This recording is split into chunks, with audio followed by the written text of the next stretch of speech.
Nandyan ka na pala, Lori. Oo, nandito na naman ako sa bahay na to. Pwede ba kitang makausap? Tungkol ba saan? Hindi ba pwedeng bukas na lang yan? Pagod ako eh. Ngayon na natin pag-usapan. Tungkol nga kasi sa nang sasabihin nyo. Ayusin mo naman yung tono ng pananalita mo. Parang hindi mo naman ako nanay eh. Ano nga kasing sasabihin nyo? Gusto ko na kasing magpahinga. Ay, ano ba itong ipinagkakalat mo tungkol sa utang namin ng tatay mo, ha?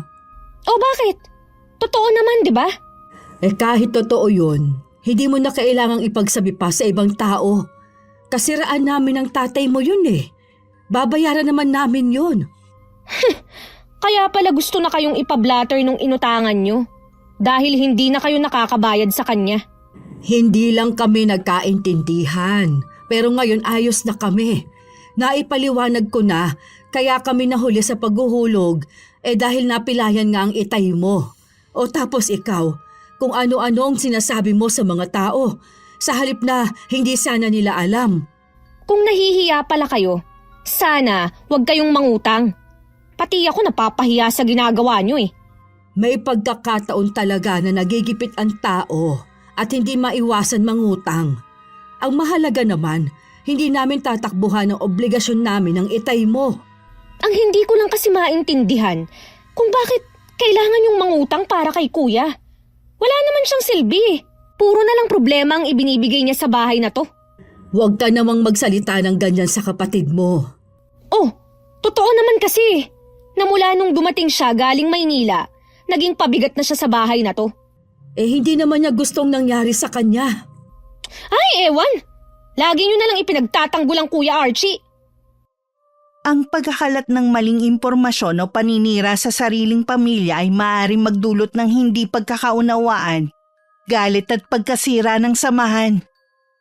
Pero ang taong mapanira ay may kakayahan pang magbago at matuto mula sa kanyang mga pagkakamali. Mapagpalang araw sa iyo, Miss Gwen. Ako nga pala si Evelyn. 58 taon na ang edad sa kasalukuyan. May asawa at 2 anak. Nakatira kami dito sa maliit na bayan sa Cavite. Meron akong karanasan tungkol sa kulam na nais kong ibahagi sa inyong channel. Sana mapili ang aking sulat at magbigay din ito ng aral sa bawat isa. Himala na tulog pa hanggang ngayon si Archie. Mabuti nga yun. Maayos na ang tulog niya. Maganda nga yung niresetang gamot ni Doc sa kanya. Umaasa pa rin ako na babalik siya sa dati. Ako din naman. Hindi ako nawawala ng pag-asa. Ay pumasok na ba sa trabaho si Lori? Oo.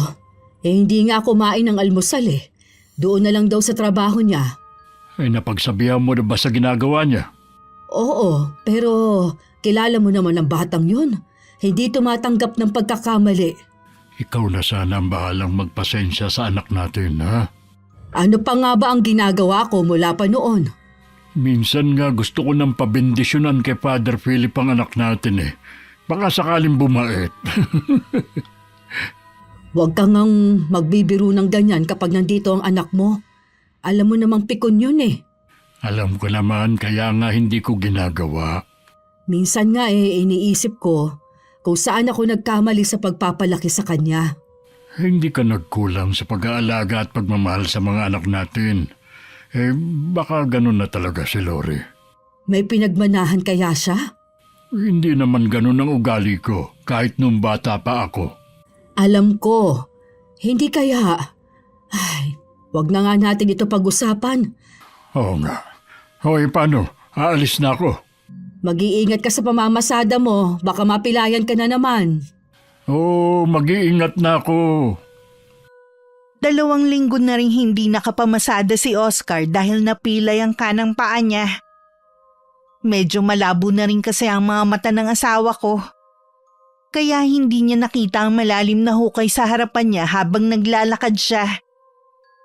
Matagal na ako nag-iipon ng pambili ng salamin niya. Yun nga lang pati yung natatabi ko nagastos na rin namin dahil hindi siya nakakapamasada ng tricycle. Kung hindi nga lang nagkasakit ang panganay naming si Archie, hindi sana kami naghihirap ng ganito. Hanggang ngayon palaisipan pa rin sa amin kung ano nangyari sa kanya. Paano kaya ang isang binata na masigla at puno ng pag-asa uuwi na wala na sa tamang pag-iisip? Maraming haka-haka ang lumabas noon na baka merong sumalbahi sa kanya. Baka raw may pinainom sa kanya dahilan ng pagkawala sa sarili nito. O kaya naman ang kilalang kulam sa lugar namin na palipad hangin. Mahirap na daw itong gamutin lalo na hindi naagapan. Lori, sumahod ka na ba? Bakit niyo tinatanong? Hihingi sana ako ng pambili ng salamin ng tatay mo. Malabo na kasi ang mga mata niya eh. Minsan, nahihirapan na siya magmaneho, lalo na sa gabi. Di ba nag-iipon kayo para pambili ng salamin ni Itay? O, nasa na yung ipon nyo? Huwag niyong sabihin na napunta na naman kay Kuya Archie. Nung hindi nakapasada ang Itay mo, nagastos ko na rin. O, saan nyo ginastos? Sa mga gamot na naman ni Kuya Archie? Hindi lang naman sa mga gamot niya, kundi sa mga gastusin din dito sa bahay. Wala na kasing matitira sa sahod ko kung ibibigay ko pa sa inyo. May binabayaran din kasi akong mga utang eh. Ganun ba? Ay sige, salamat na lang anak. Oh, baka ako na naman ang pasamain nyo sa ibang tao ah. Kailan ko ba ginawang pasamain ka sa ibang tao? Malay ko ba? Ikaw lang naman ang madalas na manira sa amin ng ama mo. Hindi mo ba alam, nakasiraan mo rin ang ginagawa mo. Pamilya mo kami, pero pinapasama mo kami sa ibang tao. Kasalanan nyo rin naman kasi. Paanong naging kasalanan namin? Wala na kayong ginawa kundi mangutang sa ibang tao. Magmakaawa ng tulong para dyan sa baliw nyong anak. Huwag mong sabihing ikinakahiya mo ang kuya mo. Nakakahiya naman talaga siya, di ba? Lagi na lang tayong pinag-uusapan ng mga tao. Mahirap na nga tayo. May baliw pa tayong kasama sa bahay na to. Ganito na nga ang sitwasyon natin. Nagkukwento ka pa kasi ng ikasisira ng pamilya natin. Sa inyong magkapatid, ikaw yata ang may diferensya sa pag-iisip. Ganon. O di sige. Mula ngayon, wala na kayong aasahan sa akin. Kailan ka ba namin naaasahan sa bahay na ito, ha? Pinagmamalaki mo ba ang pagbibigay mo paminsan-minsan ng pambili ng ulam? Na hindi ka nga tumutulong sa pagbabayad ng kuryente natin. Maghapon akong wala dito sa bahay. Yung si Kuya Archie ang maghapon dito sa bahay. Dapat siyang singilin nyo, hindi ako. Tama na nga ang pag-uusap na ito. Para matigil ka na, huwag ka na maglabas ng pera sa bahay na ito. Hindi na talaga. Kasi kung tutuusin, hindi ko naman kayo obligasyon eh. Anong sinabi mo? Totoo naman, di ba? Umalis ka na sa harapan ko bago may magawa akong pareho natin pagsisisihan. Nagdadabog pang umalis sa harapan ko at dumiretso sa kwarto niya si Lori. Sumisikip naman ang dibdib ko dahil sa sama ng loob. Bigla ko tuloy naalala ang mga panahon na inaalagaan ko siya mula pagkabata. Minabuti ko munang lumabas ng bahay para makasagap ng sariwang hangin. Naabutan ko naman si Oscar na tulalang nakaupo sa mahabang kahoy sa labas. Bakit nandito ka sa labas? Nagpapahangin lang ako. Dumating na ba si Lori? Oo, kanina pa. May problema ba? Wala. Kilala kita, Evelyn. Kaya huwag ka na magkaila pa.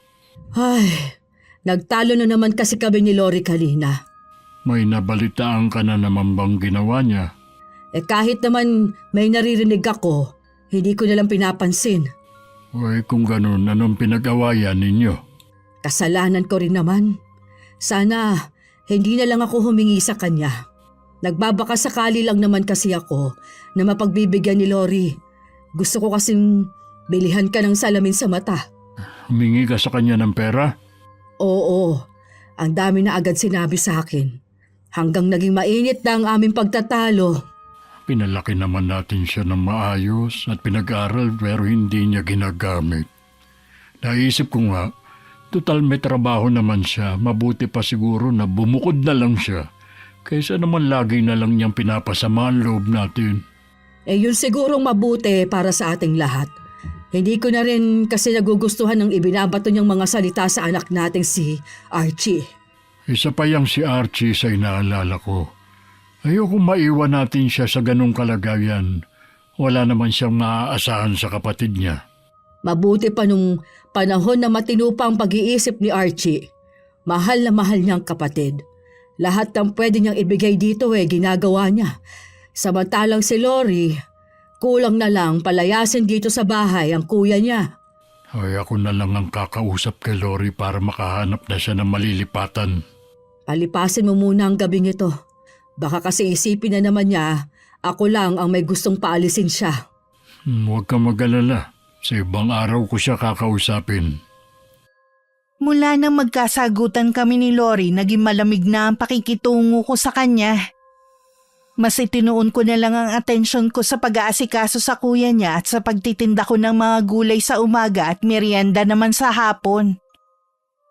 Sinabi ko rin sa sarili ko na hindi na ako lalapit sa kanya kahit ano pa ang mangyari. Pinalipas din ni Oscar ang ilang araw bago kinausap ang anak. Kasalukuyan ako nasa kusina noon nang marinig ko ang pag-uusap nila. Ano po bang sasabihin nyo? Panahon na siguro para bumukod ka. Nasa hustong gulang ka na naman at may maayos na trabaho. Pinapalayas nyo na po ba ako dito sa bahay? Hindi naman sa ganon. Nakakadalaw ka pa naman dito kahit kailan mo gusto. Ano po ba kasi ang dahilan nyo para paalisin ako? Maliban sa hindi ko nagugustuhan ang ginagawa mong paninira sa amin sa ibang tao, hindi ko na rin gusto ang pagsagot-sagot mo sa amin, lalo na sa inay mo. Kasalanan din naman ni inay kung bakit ko siya nasasagot ng pabalang eh. Paano yung ginagawa mong paninira sa amin sa ibang tao? Masyado lang kayong sensitive. Hindi naman paninira yun eh. Huwag mo nga kaming gawing tanga. Bakit hindi nyo na lang sabihin na napapagod na kayo sa akin? Nakakapagod ang ugali mo. Wala na kaming ginawa kundi ang intindihin ka mula pa noon. Napapagod kayong intindihin ako, pero hindi kay Kuya Archie. Magkaiba kayo ng kalagayan ng kuya mo. May sakit siya. Anong gusto mo? Pabayaan namin siya, ha? Nakakainis kasi siya eh. Imbis na makatulong siya sa atin, naging pabigat patuloy siya. Kung hindi nagkasakit ang kapatid mo, siguradong katulong namin siya ng inay mo. Hindi tulad mo. Pagkatapos namin pag-aralin, hindi man lang namin maasahan. Baka nakakalimutan nyo, Tay. Obligasyon nyo talaga na pag-aralin ako. At hindi ko obligasyon na tulungan kayo. Malakas pa naman kayo eh. Magtrabaho kayo hanggat maaari para hindi kayo maging pabigat. Ano pa ba ang ginagawa namin, ha? Humihingi ba kami sa iyo ng kakainin namin araw-araw? Baka ikaw ang pabigat sa amin. Ni hindi ka nga bumili ng bigas sa bahay na ito. Kami pa rin ang nagpapakain sa iyo. Hindi ako aalis sa bahay na to. May karapatan din akong tumira dito. Hindi lang si Kuya Archie. Umalis ka na lang dito dahil puro sama naman ang loob ang ibinibigay mo sa inay mo. At isa pa, bahay niya ito, na minana pa sa mga magulang niya. Ano ngayon kung kay ina ito? May karapatan pa rin ako sa bahay na to. Anak din niya ako. Hindi nga lang ako ang paborito niya. Pero dito lang ako. Sige, magmatigas ka. Oras na malaman ko na sinasagot-sagot mo na naman ang inay mo. Ako mismo ang kakaladkad sa iyo paalis sa bahay na ito. Naiiling na lang ako habang nakikinig sa pagtatalo ng mag-ama. Noon ko lalong napatunayan na may pinagmanahan nga talaga si Lori. Sa huli wala rin nagawa ang asawa ko para mapabukod na lang sana ito ng bahay. Isang araw pauwi na ako galing sa paglalako ng mga gulay nang marinig ko ang sinasabi ng mga tsismosa sa tapat ng isang tindahan. Alam kong sinadya nilang iparinig yun sa akin. Siguro dahil sa pagod at ilang araw na rin masama ang pakiramdam ko, ang bilis uminit ng ulo ko. Kaya kayo hindi umaasenso dahil sa mga ugali ninyo. Mahilig kayong makialam sa buhay ng iba. Kung naniniwala kayo sa sinasabi ng anak kong si Lori, sige lang. Ito lang ang pakatandaan ninyo. Laging may tatlong muka ang kwento. Kung mas pinaniniwalaan ninyo siya, ay bahala kayo. Oras na ulitin ninyo ang pagpaparinig sa akin. ibubulgar ko rin ang mga tinatago ninyong baho. Tingnan ko lang kung sino maaapektuhan ng todo sa atin. Isa-isa ko pa silang tinitigan ng masama bago ko tumalikod. Yun ang kauna-unahang pagkakataon na pinatulan ko sila. Hindi na rin kasi ako nakapagpigil. Hanggang makauwi ako sa bahay, nadatnan ko si Archie na tulalang nakatingin sa labas ng bintana. Lalo tuloy bumigat ang pakiramdam ko. Nang sumunod na araw, may kumalat na tsismis sa lugar namin. Ang isa sa mga tsismosa na kinumpronta ko nung isang araw binugbog ng asawa dahil nalaman na may ibang lalaki. Maging ang dalawa nitong kasama hindi rin nakaligtas sa tsismis. Marami pala silang niloko sa isang investment scam. Kita mo nga naman. Akalain mo yun. Sila pa ang mas dapat pagchismisan. Nagulat nga rin ako nang marinig ko ang balitang yun. Sila itong numero unong mga tsismosa. Ngayon, sila na ang pinag-uusapan. Sana wag na silang lumabas sa kanilang mga bahay para wala na silang napeperwisyo mga tao. Sa nangyari, siguradong matatagalan bago sila lumabas. Maliban na lang kung talagang makapalang mukha nila. Sa galit ko nga nung isang araw nasagot ko na sila. Ay, hindi mo dapat pinapatulan ng mga ganong klaseng tao? Hindi naman kasi sa lahat ng oras makakapagpasensya tayo Alam ko naman yun. Pero mas mabuti pa rin na wag na silang patulan. O sige, sa susunod, hindi ko na sila papansinin. Naubos lang kasi talaga ang pasensya ko sa kanila. Ay, siya nga pala. Pumasok ba ngayon si Lori? Hindi. Lumabas lang siya kanina para kumain. Tapos nagkulong na naman sa kwarto. Noong isang gabi narinig ko siya na may kausap sa cellphone. Nagpapahanap siya ng apartment na malilipatan. Akala ko ba wala siyang planong umalis dito sa bahay? Siguro naisip niyang tama naman tayo. At saka napapansin ko, nagkakailangan na kayong dalawa rito sa bahay. Siya naman kasi ang may kasalanan. Hindi ko alam kung anong mapapala niya sa paninira sa atin. Hindi ko nga rin alam. Para bang malaki ang pagkukulang natin sa kanya. Kaya gumaganti siya sa atin. Kapag nakalipat na siya ng apartment, matatahimik na rin tayo. Sigurado yun. Hindi na tayo pagchichismisan ng mga tao. Sa totoo lang, masyado nang mapanghusga ang mga tao ngayon. Hindi muna nila alamin ang totoo, basta na lang silang maniniwala. Ganon naman talaga ang mga tao. Kaya ako, piling-pili na lang ang mga kinakaibigan ko. Hindi ko na kasi alam kung sino ang totoo sa kanila.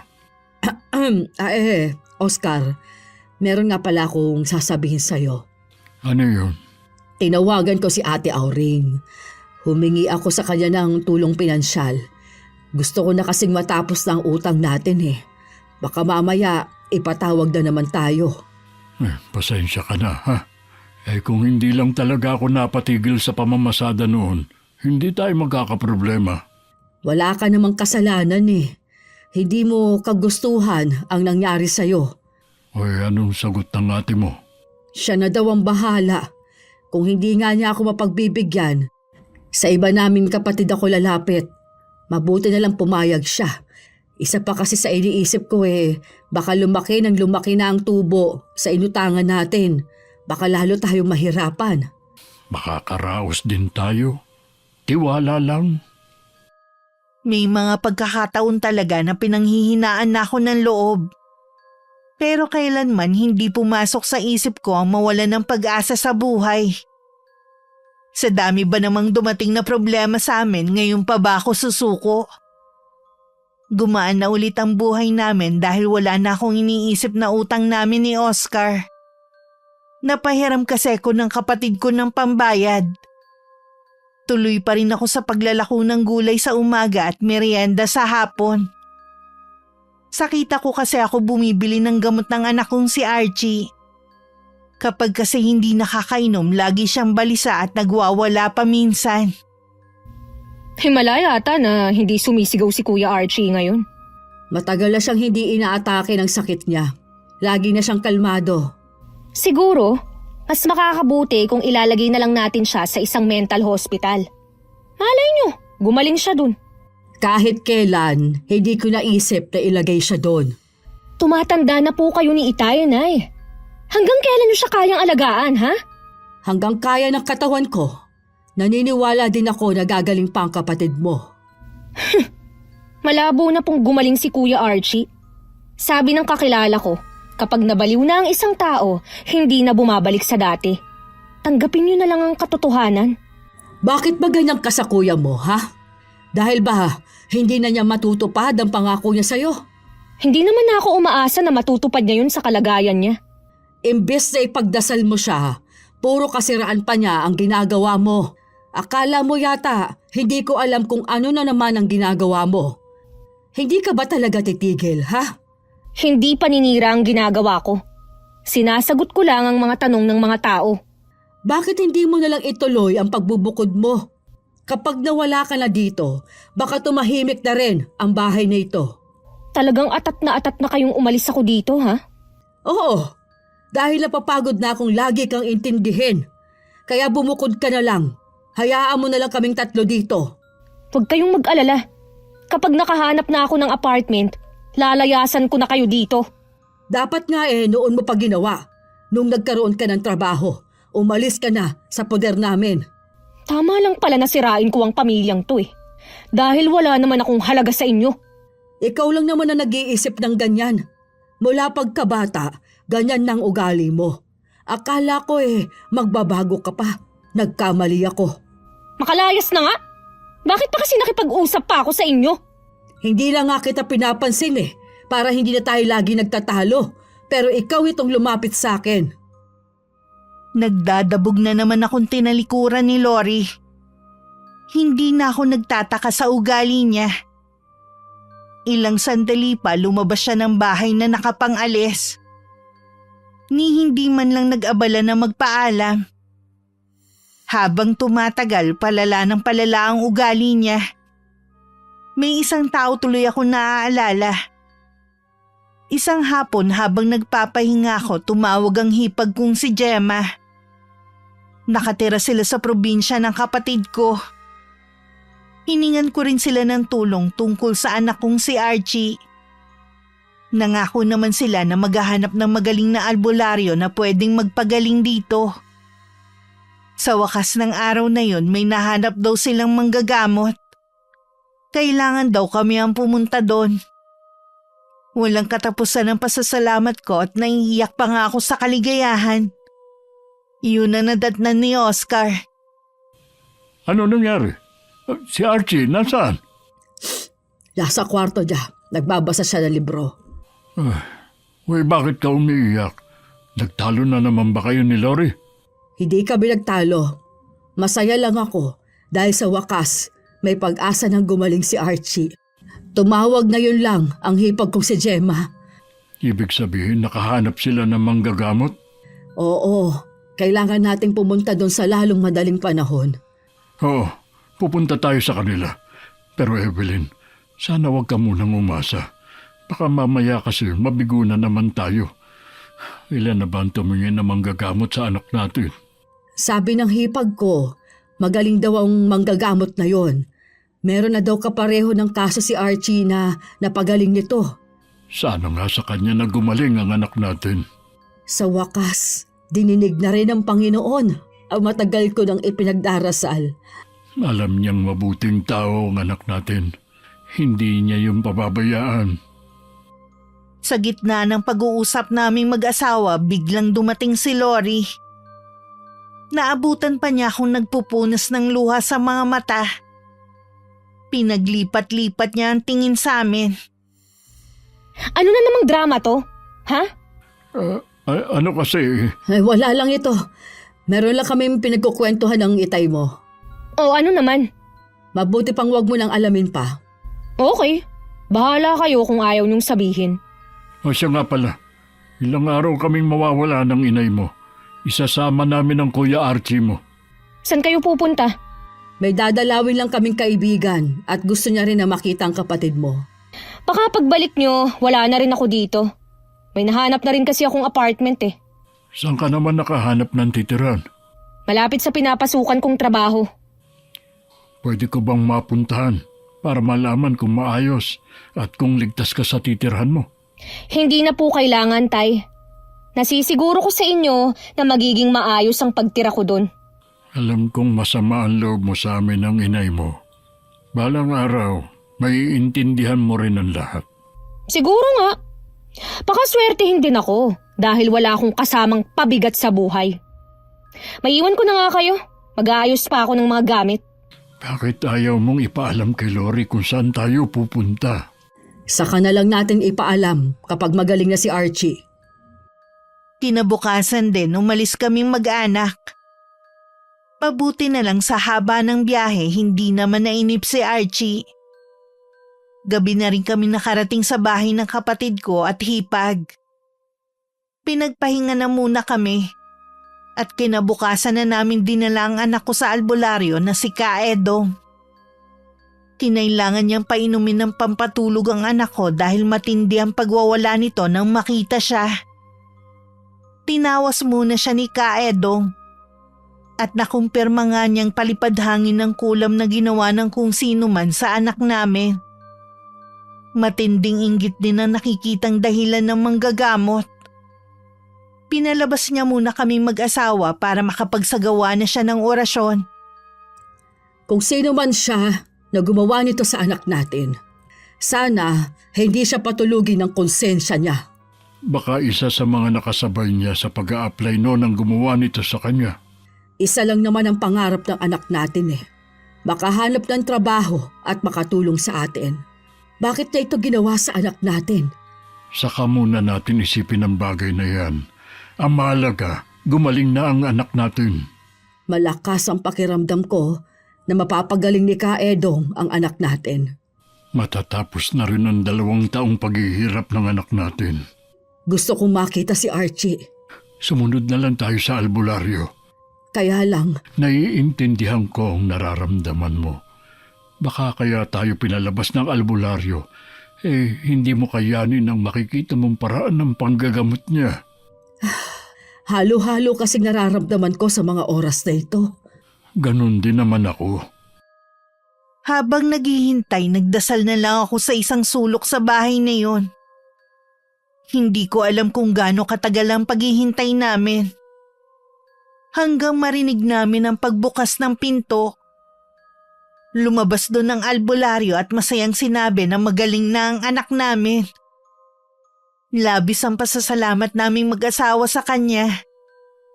Agad na rin kaming pumasok sa loob ng kwarto. At nakita namin ang anak kong si Archie na nakaupo at nakangiti sa amin. Mahigpit ko siyang niyakap habang umiiyak. Salamat sa Diyos. Magaling ka na, anak. Kahit madalas po akong wala sa sarili ko noon, nakikita kong paghihirap niyo, Nay. Pilit ko pong nilalabanan ng bulong sa isip ko, pero makapangyarihan po siya. Ang mahalaga magaling ka na. Hindi mo na ulit maririnig ang boses na yon. Anak, may naiisip ka ba kung sino may gawa nito sa iyo? Wala po, Tay. Sabi ni Kaedong, inutusan lang ang mangkukulam na gumawa nito sa akin. Ano yung medalyon na suot mo? Isa raw po tong anting-anting para protektahan ako para hindi na po maulit ang nangyari sa akin. Binigyan ni Kaedong. Wala nang makakapanakit sa iyo. Salamat kay Kaedong. Makakauwi na tayo sa atin. Magiging normal na rin sa wakas ang buhay mo. Niyakap ko ulit ng mahigpit ang anak ko. Para kasing panaginip lang ang lahat.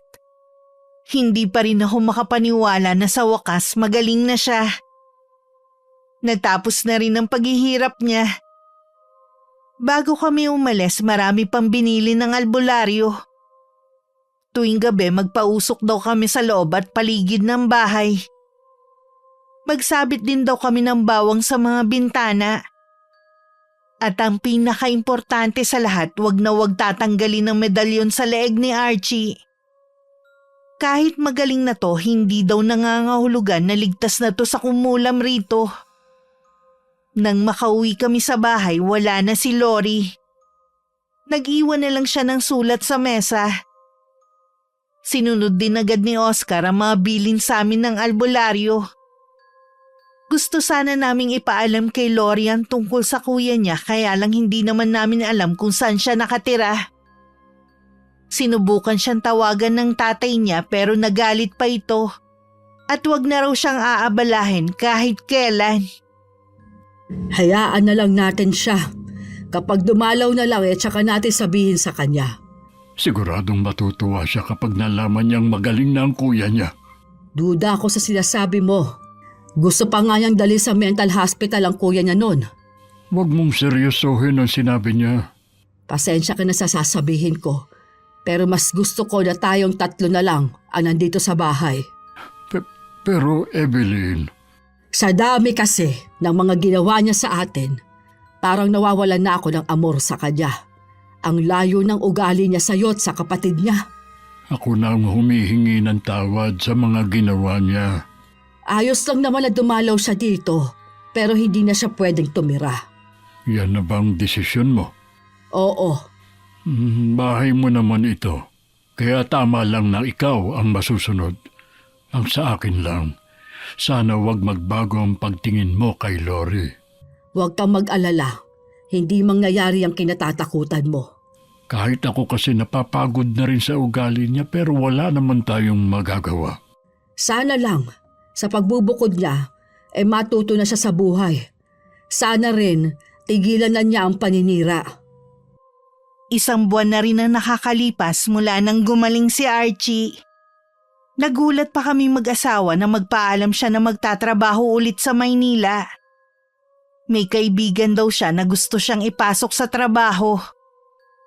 Noong una nag-aalangan ako na payagan siya dahil natatakot akong maulit muli ang nangyari sa kanya. Nakumbinsi lang ako ni Oscar na hayaan na lang ang anak namin para makabalik na rin siya sa dating buhay. Kami namang mag-asawa mula na magtrabaho si Archie, hindi na kami kinakapos sa mga gastusin. Wala na rin kaming iniisip na utang. Minsan galing ako sa palengke na abutan kong malalim ang iniisip ni Oscar. Hawak pa niya ang cellphone sa isang kamay. Anong nangyari sa'yo? Tumawag kasi si Lori. Pagkatapos ng 5 buwan, ngayon lang niya naalala na tumawag. O ano daw ang kailangan? Nawalan daw siya ng trabaho. Babalik na daw siya rito sa bahay natin. Wala namang problema kung babalik siya rito sa bahay. Wala naman na siyang trabaho. Baka pagkatapos lang ng ilang linggo may trabaho na uli siya. Malamang na magpaalam na naman siyang bubukod. Baka sa paglayo niya, nagbago na rin siya. Sana nga. Bakit daw siya nawalan ng trabaho? Nagbawas daw kasi ng mga tao at marami silang tinanggal. Kailan daw siya babalik? Bukas daw ng umaga. O tama-tama, may binili akong ulam. Ipagluluto ko siya ng paborito niya. Salamat. At hindi pa rin nagbago ang pagtingin mo kay Lori. Mahal ko siya, gaya ng pagmamahal ko kay Archie. Minsan lang kasi, napupuno na ako sa katigasan ng ulo niya. Totoo naman. Hindi nagbabago ang pagmamahal ko sa kanya sa kabila ng pagkatao niya. Sa pagpayag ko na wala na ang bakas ng pag-aalala sa mukha ni Oscar. Iniwan ko na lang muna siya para maayos ko na ang mga pinamili ko. Kinabukasan, malapit na ang tanghalian nang dumating si Lori. Himalang nagmano siya sa amin ng itay niya na matagal na niyang hindi ginagawa sa amin. Namiss ko rin naman siya. Niyakap ko pa siya ng mahigpit at saka pinasadahan ng tingin mula ulo hanggang paa. Napansin ko na malaki ang nabawas sa timbang niya. Mukhang napabayaan mong sarili mo, anak. Ang payat mo kasi ngayon kumpara nung umalis ka noon. Akala ko madali ang bumukod. Hindi pala. Mahirap talaga sa umpisa. Siguro gutom ka na. Malapit na rin namang malutong nilagang baka. Wow! Paborito kong ulam! Nang malaman ng inay mo na pauwi ka ngayon, yan talaga ang niluto niya. Salamat na ya. Hindi pa rin kayo nagbabago. Si Kuya Archie nga pala. Nasa Maynila, doon siya nagtatrabaho. Ha? Tama ba ang narinig ko? Magaling na ang kuya mo. Bumalik na siya sa dati niyang pag-iisip at salamat sa albularyong nagpagaling sa kanya. Kung ganun, kinulam nga siya. Ganon na nga.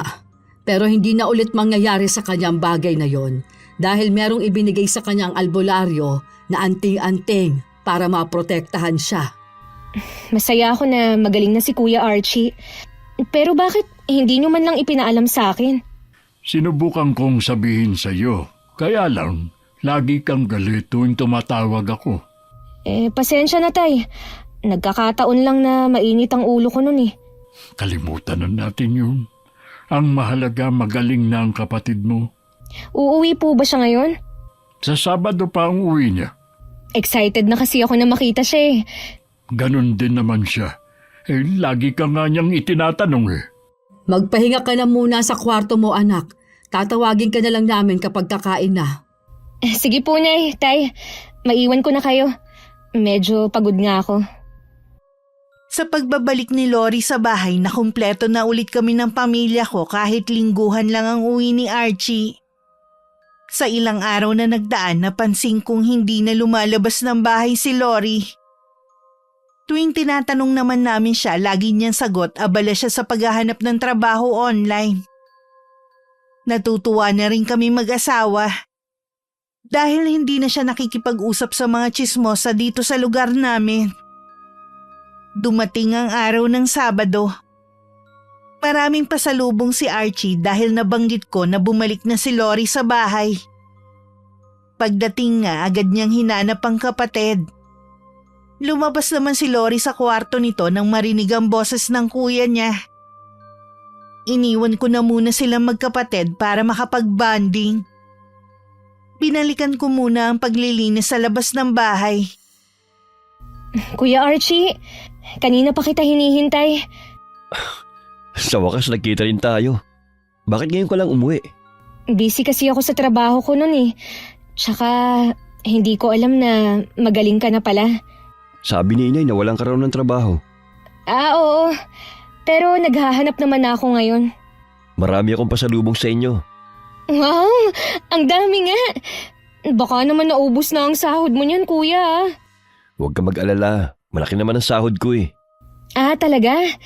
Kaya pala hindi na naglalako ng gulay ang inay. Siguro, pinadadalhan mo na lang siya. Alam ko kasi na mahirap ang ginagawa niya eh. Gusto ko nga tumigil na rin si itay sa pamamasada eh. Pero manghihina daw siya kapag wala siyang ginagawa. Kaya pa namang mamasada ng itay eh. Hayaan mo na lang siya. Alam ko kasi ang hirap na pinagdaanan nila nung may sakit ako. Kaya gusto ko makabawi man lang sa kanila. Tungkulin naman nila na alagaan ka, no? Kaya wala kang utang na loob sa kanila. Hindi naman dahil sa utang na loob kaya gusto kong bumawi sa kanila eh. Kundi dahil mahal ko sila. Nakakabawi ka na naman sa kanila eh. Sa akin, kailan ka babawi, ha? Yung mga pasalubong ko. Yan na lang muna. Ang daya naman. Nag-uumpisa pala ako sa trabaho ko eh. Saka ka na lang ha. Sa mga magulang muna natin ako magbibigay. Akala ko ba malaki ang sahod mo? Gusto ko na sanang palitan ng cellphone ko eh. Matagal ka na rin naman nakapagtrabaho Bakit hindi ka bumili? Maliit lang naman ang sahod ko. Tapos, tumutulong pa ako dito sa bahay. Kaya magkano na lang ang natitira sa akin? Ganun ba? Kung alam mo lang ang hirap ko nung may sakit ka. Ang mahal ng mga gamot mo. Nabaon nga din sa utang ang mga magulang natin eh. Nabanggit nga ni inay na nabaon sila sa utang dahil napilayan si itay. Dahil doon, hindi siya nakapamasada. Hindi tuloy sila nakakahulog. Kuya, meron bang binanggit si inay tungkol sa akin? Wala naman. Maliban sa pagbubukod mo. Mabuti naman. Akala ko marami silang sinasabi sa akin eh. Naging pasaway ka ba nung may sakit ako? Hindi ang bait ko kaya. Mabuti naman kung ganun. Akala ko pa naman kaya ka hindi umuwi dahil galit ka kina itay at inay. Wala namang dahilan para magalit ako sa kanila, no? Pwede ko na bang tingnan ng mga pasalubong mo? Oo naman. Sigurado matutuwa ka. Ilang linggo na rin mula nang umuwi sa bahay si Lori. Wala pa rin siyang trabaho hanggang ngayon pero hindi naman namin siya pinipilit na maghanap. Alam kasi namin mag-asawa na mahirap talaga maghanap ng trabaho kahit nakatapos ka sa pag-aaral. Dahil pinatigil na ako sa paglalako ng gulay ni Archie, madalas na lang ako sa bahay. Kahit nasa 55 pa lang ang edad ko, ang dami ko nang nararamdaman sa katawan ko.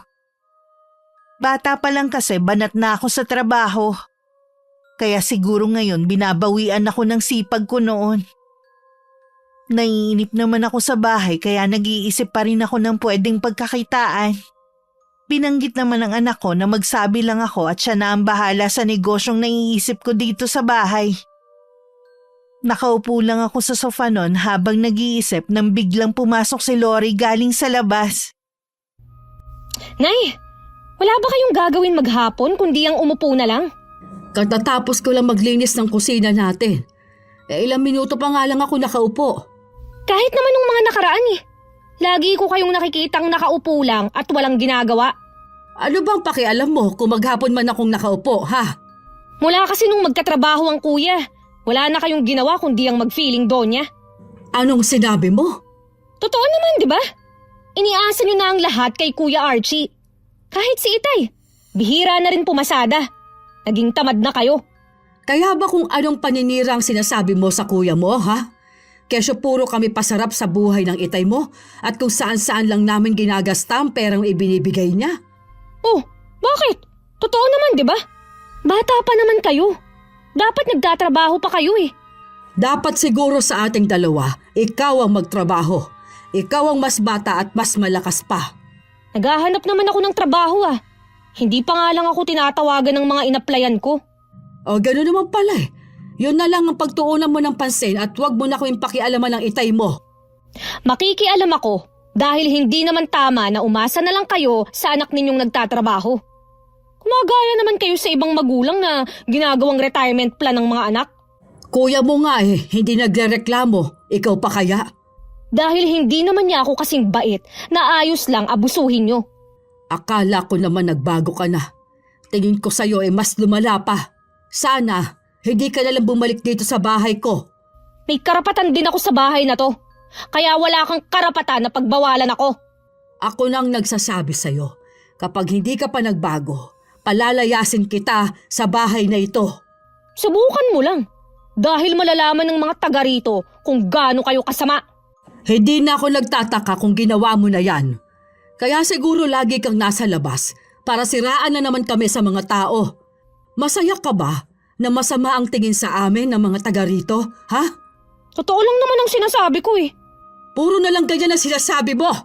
Pero ang totoo, puro na lang kasinungalingan ang sinasabi mo sa ibang tao. Manang-mana ka talaga sa kanya. Hindi niyo ako kailangang sigawan. Sisigaw ako hanggat gusto ko dahil pamamahay ko to. Hindi niyo na kailangang laging ipamukha sa akin na bahay niyo to. Kapag nakahanap ako ng trabaho, lalayas na ako rito. Bakit kailangan mo pang hintayin na magkatrabaho ka? Ngayon pa lang, umalis ka na sa bahay ko. Hakutin mo ng lahat ng gamit mo. Punong-puno na ako sa'yo. Pagkatapos ng pagtatalo namin ni Lori, nagkulong na lang ako sa loob ng kwarto namin. Pakiramdam ko, pagod na pagod ako. Paulit-ulit ko rin tanong sa sarili ko kung saan ako nagkamali sa pagpapalaki rito. Baka naman nasobrahan ako sa pangunawa at pagmamahal. Kahit narinig ko na ang pagdating ni Oscar, hindi pa rin ako lumabas. Mula sa kwarto, narinig kong tinatawag niya ako pero nanatili akong hindi sumasagot sa kanya. Hanggang narinig ko ang boses ni Lori. Nasaan ang nanay mo? Nasa kwarto niyo po. Kanina pa nga siya hindi lumalabas eh. Ako na lang nga po ang nagsaing. Masama ba pakiramdam ng inay mo? Hindi ko po alam. Lagi naman siyang nandito sa bahay eh. Paanong sasama pa ang pakiramdam niya? Ay, may dala naman akong lutong ulam. Maganda kasi ang kita ko ngayon. Uy, ang sarap naman po ng ulam natin. Lechon manok. Kung nagugutom ka na, mauna ka nang kumain. Mamaya na kami ng inay mo. Saka lang ako bumangon mula sa pagkakahiga at naupo sa higaan nang pumasok ang asawa ko. Hindi ko na napigilang mapabulalas ng iyak sa harapan niya. Naupo naman siya sa tabi ko at hinagod-hagod ang likod ko. Nang kumalma na ako, saka siya nagtanong sa akin. Sinabi ko lahat ng mga nangyari. Pagod na akong intindihin ang anak mo. Parehong-pareho sila ng ugali ng tunay niyang ina. Pagkatapos ng mga ginawa ko sa kanya, puro na lang ba sama ng loob ang ibibigay niya, ha? Inaamin ko na nakuha nga niya ang ugali ng ina. Akala ko kasi kung ikaw ang makakagisnan niyang ina, magiging mabuti siya. Ibig lang sabihin, mas matimbang pa rin ang ugaling na mana niya kesa sa magandang turo ko sa kanya. Gusto mo bang ipaalam sa kanya na hindi ikaw ang tunay niyang ina? At bunga lamang siya ng pagkakasala ko noon? Ikaw ang bahala magdesisyon sa bagay na yan. Akala ko pa naman nagbago na siya nang bumalik siya rito. Mas lumala pa ka mo. Habang tumatagal siya sa bahay na ito, lalo ko lang naaalala ang nanay niya at ang kasalanang ginawa ninyo sa akin noon. Ang gusto ko, paalisin mo na siya dito sa bahay ko. Ano? Narinig mo ang sinabi ko. Baka mamatay pa ako sa sama ng loob dahil sa kanya. Sige, kakausapin ko siya ngayon. Masakit sa akin ang desisyon kong yun pero sa palagay ko hindi na magbabago si Lori. Para sa ikatatahimik ng isip at kalooban ko, kailangan ko na siyang pakawalan. Sapat na siguro ang 25 taon na pag-aalaga ko sa kanya. Kung mananatili kasi kami magkasama, siguradong mapapadalas ang pagtatalo namin. Lori, O tay, nasan si inay? ano ba ang problema mo sa inay mo, ha? Talaga bang wala ka ng respeto sa amin? Totoo naman kasi ang sinasabi ko eh. Hindi mo alam ang sinasabi mo. Hindi mo man lang iniisip ang malaking sakripisyo ng inay mo sa iyo. Natural lang naman na magsakripisyo siya. Bakit kailangan niyo pang isumbat? Dahil sumusobra ka na. Wala ka nang ginawa kundi pasamain ang loob niya. Ang mabuti pa, magbalot-balot ka na. Kakausapin ko ang kapatid ko. Doon ka na muna sa kanila. Bakit kailangan niyo akong paalisin dito? Ano na lang ang sasabihin ng kapatid niyo? Anak, pinalaya sa sariling bahay. Maiintindihan yon ng tiyahin mo. Ayoko tay! Dito lang ako. Hindi ka naman kasi nagbabago eh. Aalis lang ako dito kapag nakahanap na ako ng trabaho. Hindi na kaya ng inay mo ang ugali mo. Ibang klase rin siyang ina. Ah. Sino lang ba ang gusto niya? Si Kuya Archie lang kasi ang mahalaga sa kanya. Buo na ang desisyon ko. Kapag nakausap ko na ang tiyahin mo, doon ka na muna titira. Ilang araw nang umiiwas sa akin si Lori. Hindi rin siya sumasabay sa amin sa pagkain. Alam kong nahihirapan ang asawa ko sa sitwasyon namin sa bahay. Pero tama lang ang ginawa ko na paalisin na ang anak niya sa ibang babae. Nasa bakasyon din ang buong mag-anak ng kapatid niya kaya humihingi pa siya ng ilang araw. Siya daw mismo ang maghahatid kay Lori sa bahay ng nakababatang kapatid. Isang umaga akala ni Lori umalis na ako ng bahay. Hindi niya alam bumalik ako dahil nakalimutan ko ang pitaka ko. Narinig kong may kausap siya sa cellphone niya. Nasisiguro kong si Archie ang kausap niya. Ano bang klaseng nanay meron tayo? Sariling anak, pinapalayas niya. Ano ba kasing ginawa mo? Bakit napuno na sa'yo si inay? Wala nga akong ginagawa. Kahit si Itay eh. Wala nang ginawa kundi ang sumunod sa kanya. Mabait ang mga magulang natin. Mabait lang sila sa'yo dahil may trabaho ka. Pero alam mo, nung may sakit ka, gusto ka na nga nilang dalhin sa mental hospital eh. Pinigilan ko lang sila. Hindi ako naniniwala na kaya nilang gawin yon. Maraming beses ko na nakikita ang inay na umiyak dahil sa kalagayan ko noon. Kahit ipagtanong mo pa sa mga taga rito kung paano ka tratuhin ni inay. Ginagamit ka pa nga niya para magkapere. Kaya nga nagkabaon-baon sila sa utang dahil ginagamit nila ang pagkakasakit mo.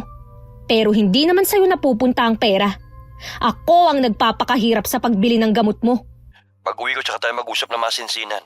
Baka kapag umuwi ka, wala na ako dito. Kakausapin ko si inay na huwag kang paalisin sa bahay. Sana nga, makumbinsi mo siya. Sige na. Tsaka na lang tayo mag-usap. May trabaho pa kasi ako eh. O sige, mag-iingat ka dyan kuya. Hihintayin ko na lang ang pag-uwi mo. Nay, kanina pa kayo dyan? Oo, sapat para marinig ko mga kasinungaling ang sinasabi mo kay Archie. Nay, hayaan niyo akong magpaliwanag. Hindi na kailangan. Sapat ng mga narinig ko para tuluyan ng mawala ang amor ko sa'yo. Wala kang utang na loob. Nay, Huwag mo akong tawaging inay! Hindi kita anak! Nay, ano bang sinasabi niyo? Kahit may kasalanan ako, hindi tama na itakwil niyo ako. Sinabi ng huwag mo kong tawaging inay. Kapag nakauwi ng tiyahin mo galing bakasyon, lumipat ka na sa bahay niya. Ayaw na kitang makasama dito sa pamamahay ko. Nay, sandali lang po. Huwag muna kayong umalis. Nay! Hindi ko na pinansin ang pagtawag sa akin ni Lori. Tumuloy muna ako sa bahay ng kapatid ko na si Ate Auring. Siya lang naman ang nasa bahay dahil sa abroad nagtatrabaho ang mga anak niya. Nag-chat na lang ako sa asawa ko. Hindi ko na talaga kayang makasama ang anak niya. Kung hindi aalis ang babaeng yun, ako na lang ang lalayo. Masinsinan naman nag-usap si Oscar at ang anak niya pag-uwi niya galing sa pamamasada. Inuna niyang sabihin ang naririnig sa lugar namin. Alam mo bang wala na akong maiharap na mukha sa mga taga rito? Imbis na tayong pamilya lang ang nakakaalam ng problema natin dito sa bahay. Pinagkakalat mo pa. Totoo naman na gusto akong palayasin ni inay sa bahay na to eh. Sana sinabi mo rin kung bakit. Ganun ba katindi ang galit ni inay? Para itakwil niya ako? Hindi ka niya tinatakwil. Malinaw ang sinabi niya sa akin. Huwag ko na daw siya tawaging nanay. Dahil yun naman talaga ang totoo. Hindi mo siya ina. Ano? Ibig sabihin, ampun niyo lang ako? Anak kita sa pagkakasala noon. Sa kabila ng ginawa ko sa kinikilala mong ina, tinanggap ka niya at tinuring na anak. Pero ang ugali mo, nakuha mo sa tunay mong ina. Hindi yan totoo, tay.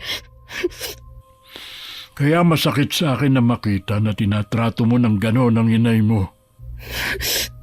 Nasaan na po ang tunay kong ina? Wala na akong balita sa kanya mula nang iwang kanya. Wala pala talaga akong karapatan sa bahay na to. Si Kuya Archie ba? Alam din niya ang tungkol sa akin? Oo, alam niya. Ano ba ang nagawa kong ito? Patawarin mo ko, anak, kung inilihim namin ito sa iyo. Sana hindi niyo na lang sinabi sa akin ang totoo. Naisip ko kasi na mabuti na rin na malaman mo para mas maintindihan mong mabuti. Kung talagang mahal ako ni inay, hindi niya ako magagawang saktan. Sumobra ka na kasi. Ayoko pong umalis dito, tay. Kung hindi ka kasi aalis dito, hindi uuwi ang inay mo. Kumbinsihin niyo siya. Sabihin niyo na magbabago na ako. Ikinalulungkot ko, anak. Huli na para sabihin ko sa kanya yan. Nung dumating ang anak kong si Archie, kinausap din niya ang kapatid niya. Nagmamatigas din kasi si Lori na umalis sa bahay ko. Nangako na magbabago na siya. Ilang beses din siyang tumawag sa akin pero hindi ko sinasagot. Hindi pa ako handang makipag-usap sa kanya pagkatapos ng mga ginawa niya. Para hindi ako mainip sa bahay ng kapatid ko, ako na lang nag-aalaga sa mga halaman niyang namumulaklak sa bakuran niya. Habang dinidiligan ko ang mga orchid niya, biglang dumating si Archie. Wala ka bang pasok ngayon? Umabsent po muna ako. Mas importanteng maayos ang problema ng pamilya natin. Si Lori lang naman ang problema. Alam na po niya ang totoo. Iyak nga po siya ng iyak eh. Mabuti naman alam na niya para alam niya kung saan siya lulugar. Kailan siya aalis ng bahay natin? Ayaw niya pong umalis ng bahay. Nakikiusap siya sa inyo. Isang beses ko na siyang pinagbigyan at pinatawad. Pero paulit-ulit lang siya sa mga ginagawa niya. Nagsisisi na raw po siya sa mga ginawa niya. Nagsisisi na siya dahil alam niya na bunga siya ng pagkakasala ng ama ninyo. Wala na po bang natitirang pagmamahal sa inyo para kay Lori? Meron pa. Hindi naman agad yun mawawala, pero pagod na talaga ako. Hindi ko na maramdaman ang katahimikan sa bahay na yon dahil sa kapatid mo. Umaasa po ako na mabubuo ulit ang pamilya natin. Buo pa rin naman ang pamilya natin kahit wala siya. Nasanay na po ako nakasama natin siya noon pa. Patawarin mo ako, anak. Uuwi lang ako sa atin kapag wala na si Lori. Naiintindihan ko po kayo. Sana dumating ang araw na lumambot ang puso niyo para kay Lori. Kahit ang kapatid ko sang-ayon na paalisin sa bahay si Lori. Noon pa kasi tutol na siyang alagaan ko ang batang yun, lalo na anak ni Oscar sa ibang babae. Hindi rin niya maiwasang sisihin ako dahil hindi ako nakinig sa kanya nung una pa lang. Kung hindi ko raw pinairal ang katangahan ko, hindi na sana aabot sa ganitong sitwasyon. Ganun ka-prangka si Ate Auring. Nakakabalita lang ako sa nangyayari sa bahay namin kapag nakakausap ko ang anak kong si Archie. Hindi na kasi nagkukwento sa akin ng kanyang ama. Kahit hindi ito magsalita, alam ko nagtatampo siya dahil umalis ako ng bahay. Sabi ng anak ko, hindi pa rin daw pala nagbabago ang kapatid niya. Marami pa rin daw siyang naririnig na sinasabi nito sa mga kapitbahay namin. Hindi ka ba talaga titigil, ha? Ano bang ginawa ko? Bakit ka nagagalit? Akala ko ba nagsisisi ka na? Tinutulungan na nga kita para magkaayos kayo ni inay eh. Kahit na hindi na kami magkaayos, okay lang sa akin. Ganun ha? Pwes umalis ka na rito. Bumukod ka na para makauwi na si inay. Pwede naman siyang umuwi dito ah. Wala namang pumipigil sa kanya. Ayaw nga niyang umuwi rito hanggat nandito ka. Hindi ko na problema yun. Mas may karapatan si inay dito. Kaya dapat lang na ikaw ang umalis. May karapatan din ako dito. Kaya kahit anong mangyari, hindi ako aalis. Ang kapal naman ng mukha mo. Wala kang utang na loob. Pagkatapos kang alagaan ni inay, puro pa paninira ang ginagawa mo. Paano kaya kung sabihin ko sa mga taga rito ang tunay mong pagkatao? Hindi mo pwedeng gawin yan. Gagawin ko. Total namang gawain mo yun eh. Para malaman mo kung anong pakiramdam ng sinisiraan mo. Wala namang maniniwala sa'yo. Tignan natin. Kapag ipinagkalat mo yan, sasabihin ko rin sa mga katrabaho mo na baliw ka dati. Tingnan ko lang din kung hindi ka mawala ng trabaho. Nagtatalo na naman kayo. Hanggang labas, dinig ang mga boses ninyo. Paano tong si kuya? Balak na ipagsabi ang sikreto ko. Tama lang na malaman ng mga tao na anak niyo siya sa ibang babae. Wala siyang ginawa kundi siraan si inay. Wala ka talagang pinagkaiba sa nanay mo. Parehong-pareho kayo ng ugali. Tay, Nakausap ko na ang tiyahin mo.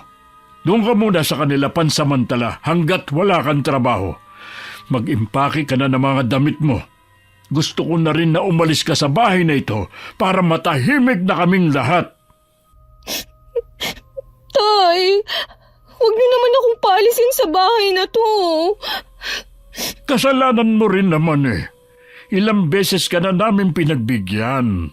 Akala mo ba hindi masakit sa akin ang ginagawa mong paninira sa amin? Ha? Ano ba naging pagkukulang namin sa iyo? Pinag-aral ka namin gaya ng kuya mo. Kung anong meron siya, meron ka rin. Hindi ipinaramdam ng inay mo sa iyo na hindi ka niya tunay na anak. Magbabago na po ako. Ilang beses ko na yang narinig sa iyo. Wala ka ng pag-asa na magbago pa. Kapag umalis ako dito, magbabayad kayo sa ginawa niyo. Sumusobra ka na. Walang utang na loob. Sinampal niyo ko. Anong klase kayong ama? Tama lang yan dahil sumusobra ka na. Ginagawa mo na lang kaming tau-tauhan sa bahay na ito. Gusto mo? Baliwalain na lang namin ang ginagawa mo? Tama na po tay. Namumula na kayo sa galit. Mabuti pa, Lori, pumasok ka na sa kwarto mo. Isa ka pa! Walang dapat sisihin dito kundi ako. Dahil sa nagawa kong malaking kasalanan noon. Nagkakagulo ngayon ang pamilya natin. Tapos na po yun. Wala na tayong magagawa. Ginawa naman namin lahat ng inay mo para mahalin at alagaan siya. Saan ba kami nagkamali sa pagpapalaki sa kanya? Wala po kayong pagkukulang ni inay. E di sana ganun din ang ugali ko. Sabi niyo nga, pareho sila ng ugali ng nanay niya. Baka nasa dugo na po talaga niya yon. Siguro nga. Pasensya ka na, anak. Kung pati ikaw nahihirapan dahil sa kapatid mo. Huwag niyo po akong alalahanin. Kaya ko po ang sarili ko. Kayo ni inay ang inaalala ko eh. Magiging maayos lang ako kapag umuwi na ang inay mo. Namimiss ko ng pag-aalaga niya sa atin. Habang naghahanda ako ng tanghalian, biglang dumating si Archie sa bahay ng kapatid ko. Namumugto ang mga mata niya at magulo ang buhok. Agad siyang yumakap sa akin. Nagtataka naman ako na pasulyap sa kapatid ko na nabigla rin sa pagdating ng pamangkin. Hinayaan ko muna ang anak ko ng ilang sandali bago tinanong kung ano ang nangyari. Una niyang sinabi wala na siyang trabaho at napahiya pa sa mga kasamahan. Para ako nangihina habang sinasabi niya ang mga ginawa ni Lori. Nagawa niya yun? Hindi ko alam na tototohanin niyang banta niya. Anong klaseng tao bang ipinalaki ko? Masahol pa siya sa hayop. Bakit kailangan niyang sirain ang pagkatao mo sa trabaho? Wala akong magawa kundi aminin sa boss ko ang totoo. Hindi naman po sila naniniwala na dahil sa kulam kaya ako nasiraan ng ulo nun eh. Parang hinusgahan na ako ng mga kasamaan ko. Kahit hindi pa nila alam ang totoo. Mas pinaniwalaan pa nila ang mga sinabi ni Lori. Nasaan ang babaeng yon? Nasa bahay po. Pinapalis na siya ng itay pero nagmamatigas siya. Pwes, ako mismo magpapaalis sa kanya sa bahay natin. Babalik na po ba kayo sa bahay? Oo anak, uuwi na ako sa atin. Nasayang lang ang pinaghirapan ko. Baka wala na rin tumanggap sa akin sa trabaho. Huwag mong sabihin yan. Marami ka pang pwedeng pasukan. Sabi nga ng tiya Auring mo, kung wala ka nga daw trabaho, pwede kang tulungan ng pinsan mo. Baka pahiwatig na rin ang pangyayari na ito para makapagtrabaho ka sa ibang bansa. Diba, isa yon sa mga pangarap mo noon pa. Siguro nga po may dahilan ng nangyayaring to. Huwag ka mawawala ng pag-asa sa gitna ng mga pagsubok natin. Nang araw na yun, umuwi ako sa bahay. Naiwan naman sa bahay ng kapatid ko si Archie. Gusto din kasi siyang kausapin ng tiyahin. Pagdating ko, nandun ang tricycle ng asawa ko. Pagpasok ko, nag-uusap ang mag-ama. Sabay pa silang napatingin sa akin. Masaya pang lumapit sa akin si Lori para yakapin ako pero sinalubong ko siya ng malakas na sampal. Tulalang napatitig ito sa akin habang hawak ang pisngi. Bakit niyo ako sinampal?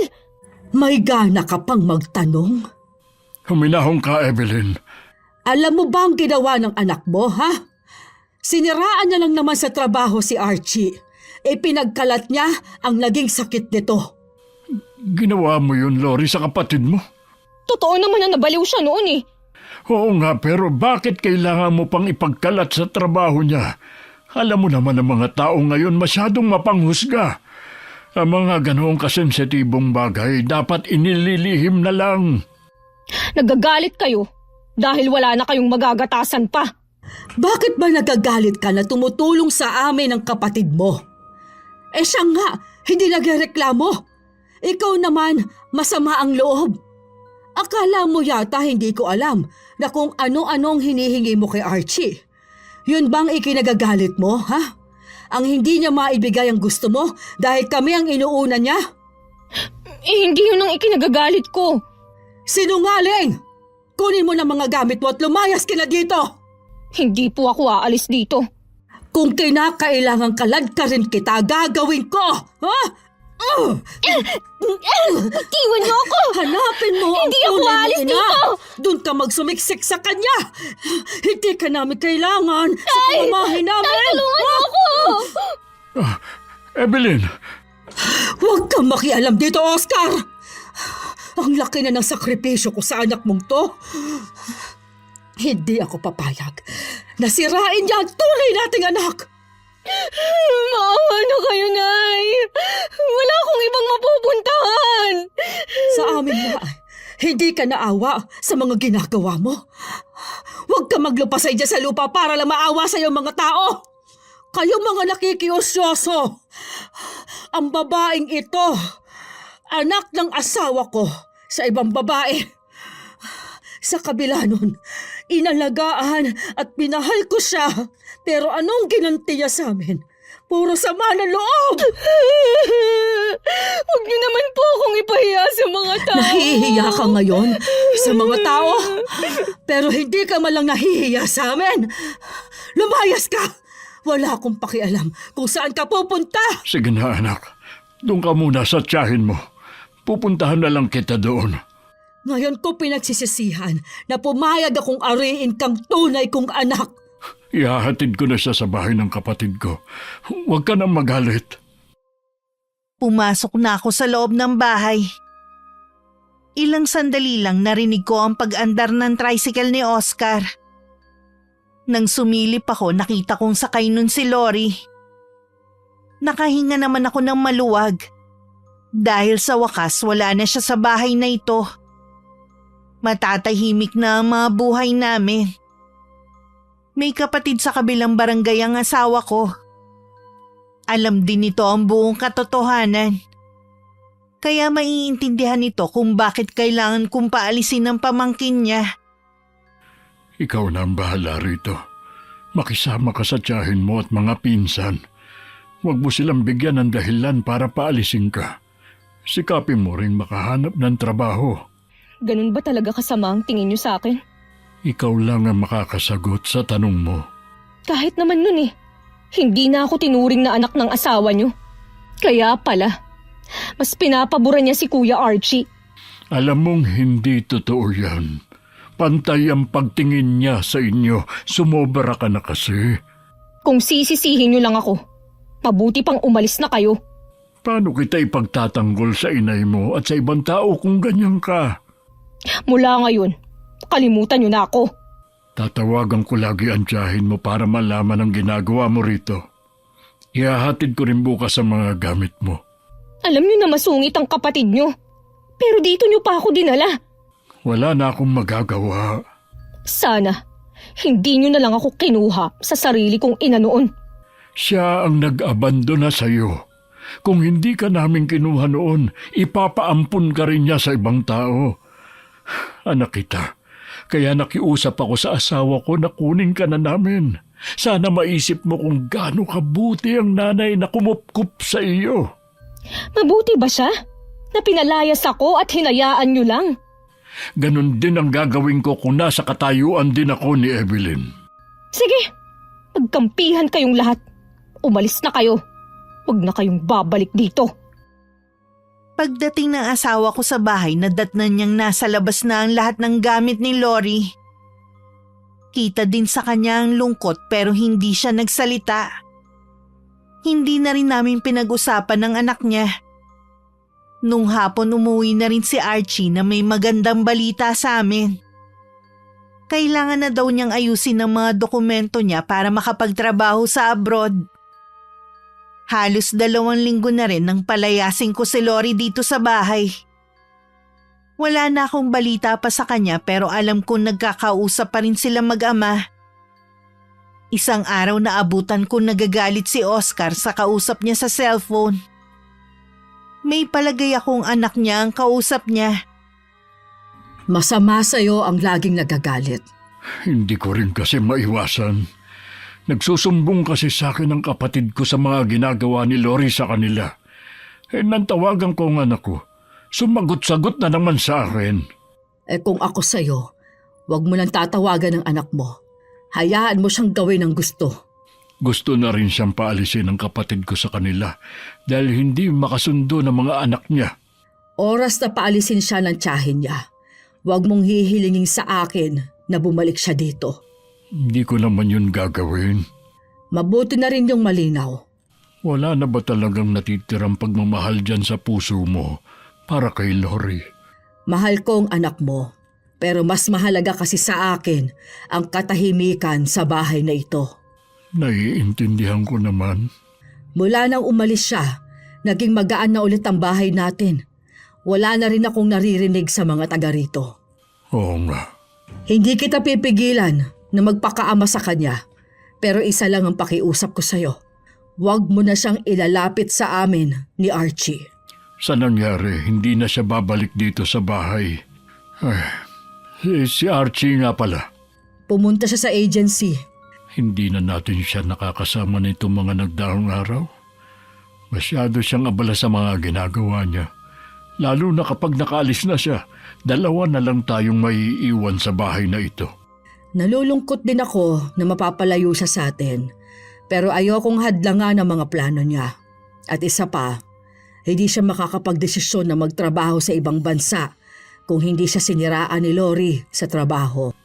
Oo nga, si Lori na naman ang dahilan. Lahat ng nangyayari at problema sa bahay na ito, siyang lahat ng dahilan. May dala yatang malas ang anak mo yun.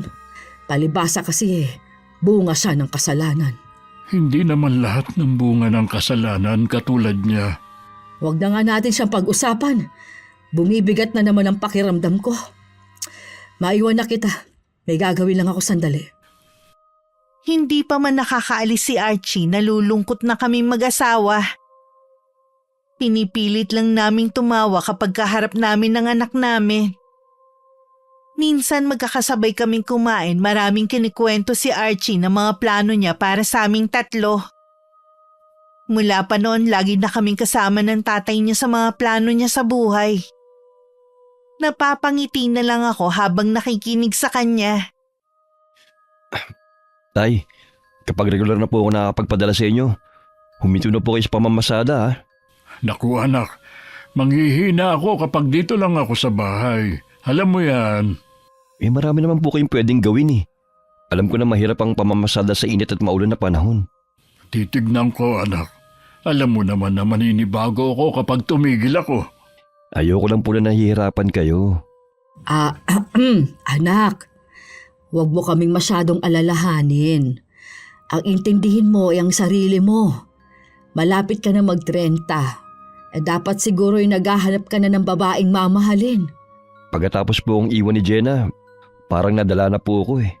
Hindi naman lahat ay katulad niya na iiwan ka sa gitna ng problema. Malay mo Evelyn, sa ibang bansa makilala ng anak mo ang babaeng mamahalin niya. Basta anak, piliin mo yung may takot sa Diyos. Hindi lang mabait at responsable. Opo, Nay. Nagtatawanan pa kami mag-anak nang makarinig kami ng sunod-sunod na tawag sa labas ng bahay. Nagkatinginan pa kaming 3 bago tumayo si Archie para tingnan kung sino ang taong tumatawag. Hindi kasi namin kilala ang boses dahil namamaos ito. Itinuloy naman namin ang pagkain ni Oscar habang hinihintay ang anak namin. Kuya Archie, Lori, bakit ganyan ang itsura mo? Ano nangyari? tulungan mo ako, kuya. Wala na akong ibang mapuntahan. Archie, sino ba yung dumating na yan? Papapasukin ko po siya tay para makita nyo. Sige na, pumasok ka na. Baka makita ka pa ng mga chismosa. Sino ba yung... Lori? Ako nga po, Tay. Tama bang narinig ko? Tay. Anong nangyari sa'yo? Hindi ko po alam kung anong nangyari sa akin. Basta na lang po akong tinubuan ng mga bukol sa katawan hanggang maging sugat na. Pinalayas po ako ng tiyahin ko dahil nandidiri sila sa akin. Doon lang ako sa kusina. Ililigpit ko lang ang pinagkainan natin. Evelyn. Hayaan nyo na lang po muna siya, Nay. Kakausapin ko na lang po siya mamaya. Wala na po akong mapupuntahan, kundi dito sa bahay. Nagpa-check up ka na ba? Oo, pero lalo lang lumala ang sugat ko. Hindi na rin ako makatulog sa gabi dahil sa sobrang kate. Baka hindi lang sa'yo yung mga gamot na nireseta sa'yo. Dapat nagpatingin ka sa ibang doktor. Sabi ng tiyahin natin, baka daw may kumukulam sa akin. Kulam? Sino naman gagawa niyan sa'yo? Hindi ko alam. Wala naman akong nakakagalit kundi si inay. Kung iniisip mo na magagawa ng inay na ipakulam ka, nagkakamali ka. Wala naman kasing may galit sa akin kundi siya. Kita niyo nga, bigla siyang umalis. Nakikiusap ako sa iyo, Lori. Huwag mong pagbibintangan ang nanay mo. Wala pong ibang may galit sa akin, kundi siya. Tama na! Kung ipipilit mo yung sinasabi mo, hindi ka pwedeng mamalagi rito. Sige, mananahimik na lang ako. Maghahanap tayo ng albularyo. Tahimik lang ako nang sabihin ni Archie na pansamantalang titigil dito sa bahay ang kapatid hanggang sa makahanap ng albularyo. Hinala kasi nila na kulam ang dalaga. Yun din ang palagay ko pero hindi ako nagbigay ng opinyon ko. Tinawagan din ng anak ko ang hipag ko para itanong ang albularyo na nagpagaling sa kanya. Pero wala na ito. Pumanaw na raw ang albularyo nung isang araw. Nalaman namin na nasa 87 na pala ito. Ang anak ko raw ang huling ginamot nito. Habang tumatagal, palala na rin ng palala ang sakit ni Lori. Kahit nagkukulong siya sa kwarto, umaabot pa rin sa sala ang masangsang na amoy na nagmumula sa sugat niya. Imbis na maawa ako sa kanya, lalo pa akong nainis. Nang minsan may nagtanong sa akin na kung totoo ba na kinukulam ito at ako daw ang may gawa. Nasa ganun na nga kalagayan, nagagawa pa talaga niyang manira. Bakit lumabas ka ng kwarto mo? Alam mong nangangamoy ang sugat mo. Kita mo ngang laging nakasunod sa'yo ang mga langaw. Naiinip na kasi ako Magpapahangin lang ako sa labas. Magpapahangin o maninira na naman? Ano yung ipinagkakalat mo na ipinakulam kita, ha? Nandito ka sa pamamahay ko, tapos sisiraan mo ko sa ibang tao? Totoo ba yun, Lori? Hindi totoo yun. Huwag ka na nga magkaila pa. Gusto mo ipatawag ko pa si Rona? Tinanggap ka namin dito dahil wala kang mapuntahan. Kapag gumaling ka na, kailangan mo na rin umalis. Ayoko na maging magulo uli ang buhay ng mga magulang ko nang dahil sa'yo. Patawarin niyo sana ako kung gulo lagi ang dala ko. Huwag ka na magdrama pa. Hindi ako naniniwala sa'yo. Bumalik ka na sa kwarto mo. Sige po. Hindi na talaga magbabago ang kapatid mo. Pagpasensyahan nyo na lang po siya. Kapag gumaling na siya, aalis na naman siya rito Matatahimik na ulit kayo. Sana may mahanap ng albularyo si Ate Auring. Ayoko rin siyang nakikita sa ganyang kalagayan. Alam ko po na sa kabila ng mga ginawa niya, nagmamalasakit pa rin po kayo. Kita mo naman ang ginaganti niya sa akin. Akala ko pa naman dahil sa mga nangyayari sa kanya ngayon. Magbabago na ang ugali niya. Inabot pa ng 1 linggo bago kami nakahanap ng albularyo. Sabi ng kapatid ko nang galing pa raw sa ibang lugar ang manggagamot. Mabuti na lang daw pumayag ito na bumiyahe papunta sa lugar namin. May palagay kasi siya na baka hindi kayanin ni Lori ang mahabang biyahe. Habang ginagamot ng albularyo ang dalaga, panay ang sigaw nito. Nagmamakaawa na tapusin na lang ang paghihirap niya. Kesa unti-unti siyang pinapatay sa matinding sakit. Kayanin mo, anak. Huwag kang susuko. Matindi siguro ang galit ng taong gumawa nito sa kanya. Kahit gaano pa kasama ang anak ko, ayokong makita siya sa ganitong kalagayan. Ako man. Kaya nga lahat ginawa ko para makahanap ng albularyo na pwedeng gumamot sa kanya. Salamat sa iyo. Nagawa mo pa rin isang tabi ang hinanakit mo kay Lori. Naniniwala ako na magagawa siyang pagalingin ng albularyo. Magtiwala ka lang. Mas matindi pa nga kay Archie dahil inabot ng 2 taon bago siya gumaling. Tay! Nay! Mabuti naman at dumating ka na. Kumusta na po si Lori? Kasalukuyan siyang ginagamot ng albularyo. Kanina pa nga siya sumisigaw eh. Alam ko na po kung sinong kumulam kay Lori. Ha? Sino? Yung dati po niyang kasama na siniraan niya sa trabaho para hindi ma-promote. Pinagbantaan daw nun si Lori. Kaibigan niya nagsabi sa akin. Yun daw po ang dahilan kung bakit umalis sa trabaho ang kapatid ko dahil natakot. Nagsinungaling pala siya sa atin. Yung ugali rin niyang yun ang nagpahamak sa kanya. Alam naman pala niya, pero ako pa rin ang pinalalabas yung nagpakulam sa kanya. Kahit po ako naguguluhan na rin sa ugali niyang yan. Pero gusto ko pa rin siyang gumaling bago ako umalis. Bilang ina niya, gusto ko pa rin gumaling siya at mapabuti siya balang araw. Iniwan ko na muna sila mag-ama. Gusto ko muna mapag-isa para maliwanagan ng isip ko. Pumunta muna ako sa simbahan. Ipinagdasal ko ang mga anak ko at asawa. Inilabas ko rin ang lahat ng nasa kalooban ko. Gumaan naman ang pakiramdam ko. May ilang oras din bago ako umuwi ng bahay. Pagdating ko, wala na ang albularyo. Nasisiguro kong magaling na si Lori dahil naririnig ko na ang masaya nitong boses. Nang sumunod na araw, masigla na siya at kahit maliit na bakas ng sugat, wala na ito. Hinayaan ko na rin na sumabay siya sa pagkain namin. Kailan ka nga pala lilipat ng bahay? Po, ang plano ko kasi tumira na ulit dito. Dapat tinatanong mo muna ako bago ka nagpasyang tumira ulit dito. Akala ko kasi ayos lang sa inyo. Hindi ka na kasi pwedeng tumira sa bahay namin. Mas makakabuti na mamuhay kang mag-isa lang para matuto ka sa buhay. Hindi po ba aalis na sa 1 linggo si Kuya Archie? Wala na kayong makakasama dito ni Itay. Kahit kami lang ng tatay mo dito, magiging maayos ang lagay namin. Nay, patawarin niyo po ako sa mga nagawa kong kasalanan. Gusto ko kayong makasama ni Itay. Napatawad na kita sa mga nagawa mo. Pero hindi ibig sabihin nun na pwede na tayo magsama sa iisang bubong. May nakita na akong apartment na pwede mong lipatan. Habang naghahanap ka ng trabaho, ako na muna ang bahala sa mga gastusin mo. Tay, ayoko pong umalis dito.